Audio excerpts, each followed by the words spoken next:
Hey everyone, welcome. Today, we're going to talk about a huge shift in how businesses handle financial hits and gains. We're moving away from a world of just telling stories about what happened and into a world built on real, auditable, evidence-backed receipts. Let's get into how this changes pretty much everything. Just think about that for a second. What if, instead of getting into a messy argument about why a project got delayed and who owes what, you could just pull up a receipt, a permanent, verifiable record of the economic impact? That single idea is what we're going to unpack today. All right, so to really get where we're going, we first have to understand the mess we're leaving behind. For way too long, the world of financial impacts has been built on nothing more than stories. And this quote just nails the problem perfectly. A story is subjective, right? It's completely unauditable. You just can't build a reliable financial system on stories. It always, and I mean always, leads to arguments, super expensive disputes, and a ton of wasted time just trying to agree on the basic facts. It just destroys margins and slows everything down. Now, what's so powerful about this is the contrast. It's just so stark. We're literally moving from a system of endless back-and-forth arguments to one that's grounded in objective truth. So we're ditching the narratives and bringing in verifiable math, clear policy, and cold, hard evidence. This is the fundamental upgrade we're talking about. So how do we actually make this jump? Well, let's meet the hero of our story today, the Economic Value Record, or EVR for short. This is the tool that makes that whole new way possible.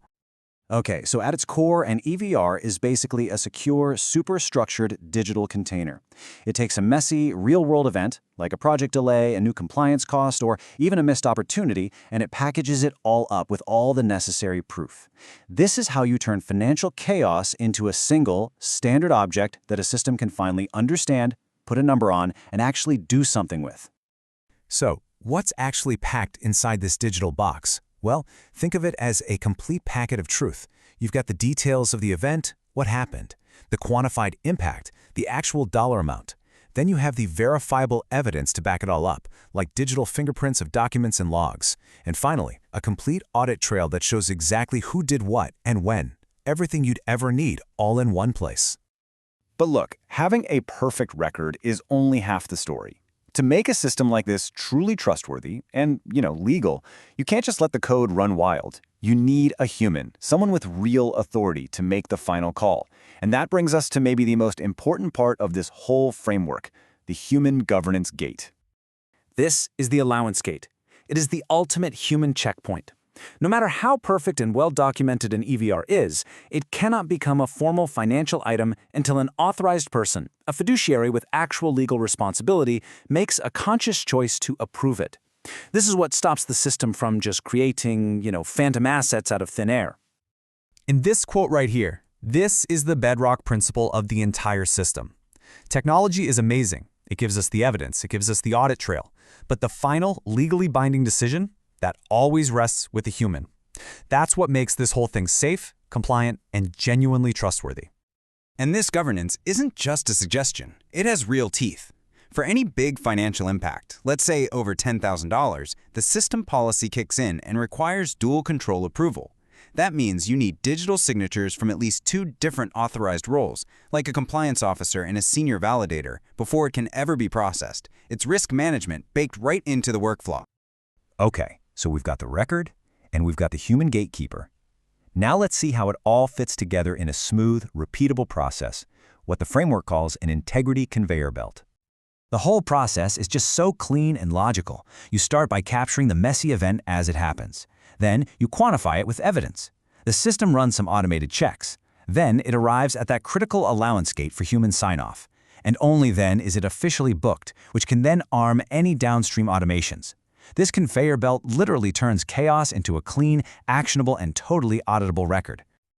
Now, this is a really crucial point, especially for financial discipline. The framework draws a hard line between 2 kinds of truth. First, you've got the measured impact. That's the operational truth, what actually happened and what it cost. Think of it as a detailed incident report. Then you have the recognized receivable. That is the official accounting truth, the number that actually hits the financial statements, and it has to follow strict rules like GAAP or IFRS. So the EVR provides all the proof for the accountants, but it doesn't get to make the final accounting decision for them. It's a critical separation of powers. And to keep that financial discipline going, once a receivable is approved, it's not just booked at its full face value. No way. The system immediately applies risk models, the same kind banks use, to estimate the chance that the money might not actually be collected. It then sets aside a reserve for that potential loss. It's a very conservative approach that makes sure the company's books aren't overstating their assets. So, we've gone from a chaotic event all the way to a governed, conservatively valued financial record. But how do we lock in that proof forever and make it completely tamper-proof?